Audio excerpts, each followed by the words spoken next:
So here we are in the Miami Open practice area, mostly for the doubles of this end, and we have the gondoliers slowly riding, or they were riding, through the stadium campus, and we have more practice areas that the fans can watch, where they put some of the seated players.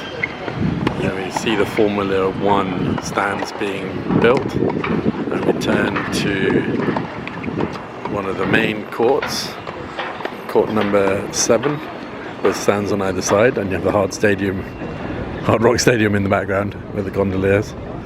and the concessions area, Lacoste, accessories, souvenir stands, fast food, a lot of kebabs, burgers, and drinks, Stella Artois being the main sponsor, and then a sort of plaza area with palm trees, and the grandstand, which will start to come into play as we move out of the qualifying time and the tournament ramps up with the seated players. You can see visibility is good on this court, though there is a separation between players and fans as the players walk onto the stage. And we have a team of ball boys and girls doing their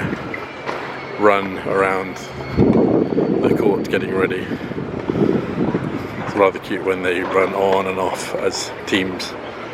There's a big tranche of volunteers. I think there are 700 applicants for 400 places, as one of the volunteers was telling me. Some of the volunteers are in their 70s and 80s and have been doing this for decades, and remember play on Biscayne, talking about the character of the place, but the tournament has grown in stature by necessity and funding, and it is impressive, without a doubt.